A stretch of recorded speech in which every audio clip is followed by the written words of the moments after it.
178 টাকা মজুরিতে একটা চা শ্রমিক কীভাবে তারা দুই বেলা দুই মুঠো ভাত খাবে বা তাদের ছেলে মেয়েদেরকে পড়াশোনা করাবে। যদি মজুরিটা কমপক্ষে 500 টাকা করা হয় তাহলে মোটামুটি হয়তো বা চা বাগানের মানুষ তাদের ছেলে মেয়েকে অন্ততপক্ষে 2টা ডাল ভাত খাইয়ে পড়িয়ে পড়াশোনা করানোর সুযোগ করাতে পারবে। এখনও তো পড়াশোনা করাচ্ছে ঠিক আছে, কিন্তু অত বেশি যে মানে করাবে এরকমের কোনো সামর্থ্য থাকছে না আর কি। কীভাবে ছোট থেকে ইচ্ছা ছিল যে আমি মানুষের জন্য কাজ করব। তো আমি হচ্ছে পড়াশোনার পাশাপাশি, আমার বাবা তো রাজনীতি করতেন চা বাগানে মানুষের জন্য, তো উনার দেখে আমার অনেক কিছু শেখা আর কি। তো বাবা মারা যাওয়ার পর তো আমাকে হচ্ছে চা বাগানে কাজ নিতে হয়। আর কাজ নেওয়ার পর হচ্ছে, যদিও রাজনীতি এরকমভাবে করতে চাইনি, কিন্তু নিজের জীবনের সাথে যখন বাস্তবতা মিলে গেছে সব কিছু, তখন অন্ততপক্ষে নিজের জন্য হলেও প্রতিবাদ করতে করতে আজকে এই জায়গাতে আসছি আর কি। চা বাগানের মানুষ তো এমনি এমনি আর চা পাতা তোলাটা বন্ধ করে দেয় না, তখনই বন্ধ করা হয় যখন তাদের মানে একেবারে দেয়ালে পিঠ ঠেকে যায় তখনই।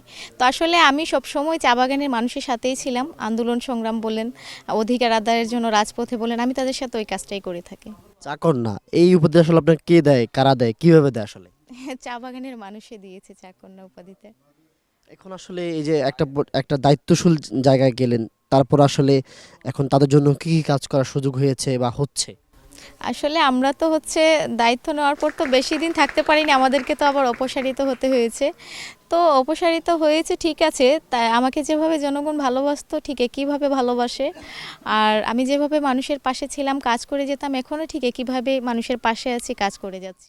চা বাগানের মানুষ তো আপনারা জানেনই যে 170 টাকা মজুরি পেত, এখন হচ্ছে 178 টাকা মজুরি পাচ্ছে। এখন আপনি মনে করে থাকেন যে এই 178 টাকা মজুরিতে একটা চা শ্রমিক কীভাবে তারা দুই বেলা দুই মুঠো ভাত খাবে বা তাদের ছেলে মেয়েদেরকে পড়াশোনা করাবে। যদি মজুরিটা কমপক্ষে 500 টাকা করা হয় তাহলে মোটামুটি হয়তো বা চা বাগানের মানুষ তাদের ছেলে মেয়েকে অন্ততপক্ষে 2টা ডাল ভাত খাইয়ে পড়িয়ে পড়াশোনা করানোর সুযোগ করাতে পারবে। এখনও তো পড়াশোনা করাচ্ছে ঠিক আছে, কিন্তু অত বেশি যে মানে করাবে এরকমের কোনো সামর্থ্য থাকছে না আর কি। কীভাবে করাবে? টাকা পয়সা যদি না থাকে তাহলে বই কিনে দেওয়ার টাকা নেই, স্কুলে ভর্তি করার মতো টাকা নেই, এই টাকাগুলো পাবে কোথায়? আর তাছাড়া এখন হচ্ছে একসাথে অনেকগুলো চা বাগান বন্ধ আছে, এই মানুষগুলা প্রথমে বাঁচবে কিভাবে, খাবে কিভাবে, ওইটা তো প্রথমে ভাবতে হবে, তারপরে না তাদের ছেলে মেয়েদের কথা ভাববে।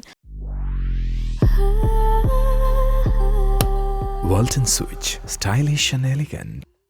আরেকটা হচ্ছে যে এখন যদি স্কুলে যেতে চায় তাহলে ওদের হাতে তো 10টা টাকা গাড়ি ভাড়া দিয়ে ওদেরকে স্কুলে পাঠাতে হয়, একটা কলম কিনে দিতে হয়, খাতা কিনে দিতে হয়। ওই সামর্থ্যটা এখন বর্তমানে চা বাগানের মানুষের নেই। তো এই সামর্থ্যটা যদি একটা চা বাগানের মানুষের না থাকে তাহলে তাদের ছেলে মেয়েদেরকে কীভাবে তারা পড়াশোনা করাবে। তো এই সাপোর্টটা সবচেয়ে বেশি প্রয়োজন আর কি, যে চা বাগানের মজুরিটা বাড়ানো হোক। আর দ্রব্যমূল্যের যে ঊর্ধ্বগতি, এই মানে যদি এটা থাকেই, রানিং থাকে, তাহলে 500 টাকা মজুরি হলেও চা বাগানের মানুষের জন্য আসলে কিছুই করা সম্ভব হবে না বলে মনে করছি আর কি। এখানে মানুষের আগ্রহ আছে ঠিক আছে, অনেক কিছু করার, মানুষের স্বপ্ন দেখে, কিন্তু এগুলো বাস্তবে পরিণত হচ্ছে না আর কি। স্বপ্ন শুধুমাত্র স্বপ্নই থেকে যাচ্ছে, বাস্তবে কিছুই করতে পারছে না। এখানে আসলে স্কুল, হাসপাতাল, মানুষের চিকিৎসার জন্য আসলে প্রয়োজনীয় যে সরঞ্জামাদি প্রতিষ্ঠান, সেগুলো আসলে গড়ে উঠেছে কিনা, কেমন গড়ে উঠেছে?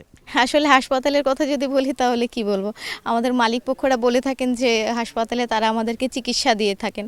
সত্যি কথা বলতে কি, শুধুমাত্র চা বাগানগুলোতে প্যারাসিটামল দেওয়া হয়, এর চাইতে বেশি কিছু দেওয়া হয় না। কিন্তু নামকা অবস্থায় শোনা যায় যে ওনারা অনেক কিছু দিয়ে থাকেন। মালিক পক্ষরা এটাও বলে থাকেন যে ওনারা আমাদেরকে ঘরে সুবিধা দিয়ে থাকেন, রেশন দিয়ে থাকেন। রেশন বলতে আসলে বুঝায় কি, চাল ডাল আলু তেল লবণ এভরিথিং সব কিছু, কিন্তু আসলে এই জায়গাতে কিছুই না, শুধুমাত্র 2.5 কেজি আটা দেওয়া হয়। চাল ডাল এগুলো আসলে ভুয়া কথা। মানুষে কিন্তু এটাই জানে, রেশন সম্পর্কে জানে যে চাল ডাল আলু তেল লবণ এগুলো সব কিছু দেয়, কিন্তু এরকমের কোনো কিছু দেওয়া হয় না। চিকিৎসার কথা যদি বলে প্যারাসিটামল দেওয়া হয়, এর চাইতে বাইরে কিছু না। আর প্রাইমারি স্কুলের আছে ঠিক আছে, তবে সব কয়টাতেই তো আর নাই, খুব কম চা বাগানে আছে আর কি প্রাইমারি স্কুল। চা বাগানে যারা আছে, চা শ্রমিক, তাদের নিয়ে আসলে আপনার স্বপ্ন যা জানতে চাই। আসলে আমি ভাবি যে চা বাগানের মানুষগুলোকে নিয়ে আরও 10টা মানুষ যেভাবে চলাফেরা করতে পারছে, তাদের স্বপ্নটা যেভাবে বাস্তবায়ন হচ্ছে, আমার চা বাগানের মানুষেরও স্বপ্নটা ওইভাবে বাস্তবায়ন হোক।